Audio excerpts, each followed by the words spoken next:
we were discussing about the chapter number 10. Okay, and the leftover topic of this chapter is only the email courtesy. Okay, email courtesy is basically these are the topics we have to keep in our mind while we are writing any email to anybody. Okay, first topic, first thing over here to keep in our mind is basically courteous greeting. Okay, while we start or begin the mail, writing the mail, or while we are closing the mail, we have to write some greeting words like hello, regards, and these kind of things we have to write. So we have to use some greeting words over there. And after that we have to keep in our mind that our email, whatever we are writing, is basically it should be error free. Error free means because we are addressing what we are writing, the spellings of in the mail, it should be very the spelling should be correct, and what the matter we want to convey over there, it should be very clear. Now, effective subject line.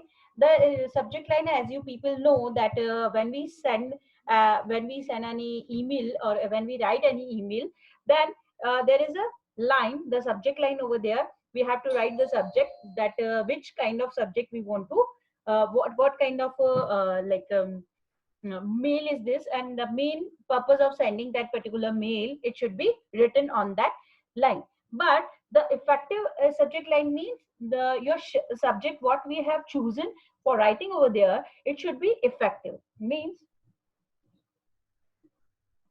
So you have to be very very particular about writing the subject, means whatever kind of mail you are writing, the subject line should be very clear, that एक subject एक line से या दो तीन words जो हम वहां लिख रहे हैं, उसी से ही हमारा कन्वे हो जाए कि हमारा जो पूरा मेल है वो किसके रिगार्डिंग है. Okay, and after this we have to keep this also in mind that it should be not so lengthy. अगर बहुत ज्यादा सब्जेक्ट लाइन लेंदी होगा, then also it will not so look good, or it is not so appropriate. Okay, and one more thing is over here, that if we send a mail without writing any subject, it should go in the spam.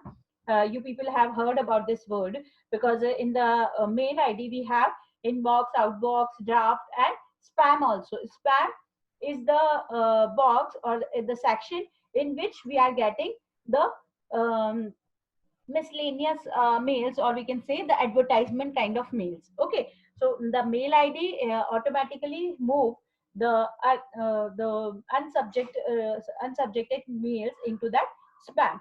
Okay, so we should be very very careful about that, that when we are writing the mail, our subject should be clear, our subject should be the length of the subject should be appropriate, and we have to write the subject line. Okay, keep the message short. Of course, when we are writing the mail, we have to write the official thing only. Okay, don't keep it, we are not writing any story over there, or we are not writing any other thing over there. So it should be appropriate, and it should be as short as it can be possible. Now, when to use the reply all. When we replying somebody, there are two three can you please stop? So there are two three points over there: reply, reply all, forward. So these kind of option will come over there. So we have to think, or we have to know that why we are using the reply and reply all. If we see, there are so many recipients while we are sending or while we are replying the mail, then we have to use this reply all. Otherwise we can use the reply function, reply option only. Avoid acronym. Acronyms means while we are writing like in the short form we are writing so many things, like in the chats also we are writing so many things in the just short form. So don't write any acronyms over there in the mail, because it is considering like official letter now these days. So we have to be very very particular about the language we are using over there, or about the words we are using on our mail.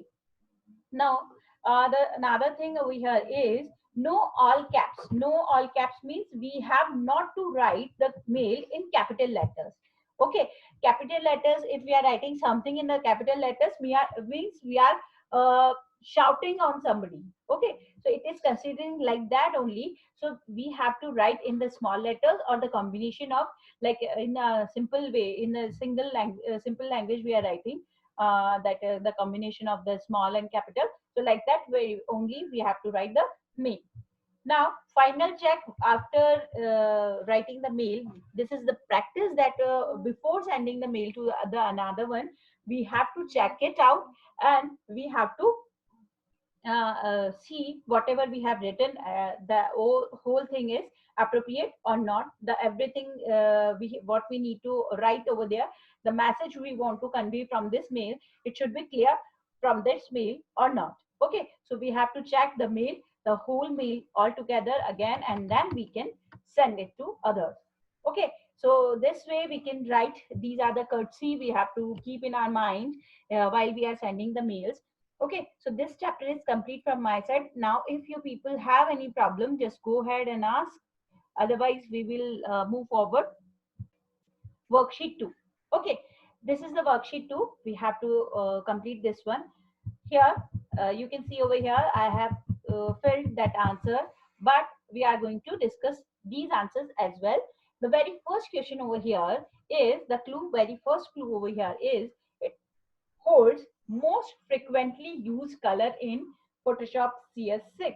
Okay, this is the tab, or we can say this is the section which which takes so many options, so many frequently used colors with that. That is the switches panel. Okay, what does it mean? What is that option basically? So the answer is, the first answer is switches panel. Okay. Now the second answer, the second clue over here is it is an HTML tag used to create hyperlinks. Okay. So we are using for hyperlinks. The tag name over here is the anchor tag. Okay. We are using the A only for this tag, but the name of this particular tag is the anchor tag. Okay, then the third one is it is an attribute that displays text in absence of image in a web page. As I told you, when if some problem is there while we are opening the web page, and the picture is of that particular web page is, it is not coming over there, then what will come? Due to any reason it may come, it may appear like that only कि जो आपका pictures है web page का वो नहीं आएगा. So what tag or what attribute we have to write over there to write something that if the picture will not come, then this text will appear. So that is the OALT, that is the alt attribute. Okay, so this is the alt attribute we have to use over here. Then these let you work with an element without affecting the others. Okay, this is the element we are writing over here. When we work with the layers, okay, and when we work with one layer, this will not affect to the another layer. So that the answer of this particular question is the layers. Then we have fifth one is basically to select the clone, the selected area of an image. We have to if we want to select and we want to just clone the other what if we have selected over there. So for that we have to use this tool, that is the clone stamp tool. Okay, the tool name over here is the clone stamp tool. Okay, after this we have true false, so we will discuss about that also. The very first thing over here is, yeah, so very first thing over here is The height and width attribute cannot be used with the img tag. Height and width we can use, that's why it is false. HTML frames are used to create multiple section in browser window. Yes, of course, that's why we are using the frames. Okay, if I want to divide this page, web page into different section, then I have to use the frames. Okay, after this we have marquee and lasso are called selection tool in Photoshop. Yes, of course, lasso and marquee tool are the selection tools only. Then we have the you press Control plus N to insert a new layer. Is it true? No, it is false because the shortcut key for this is Control plus Shift plus N. Okay. Then the fifth one is the color replacement tool is used to change existing color of an object with the foreground color. Yes, it is true. Okay. So this is all from my side in worksheet 2 also. Now, if you people have any doubt, you people can ask.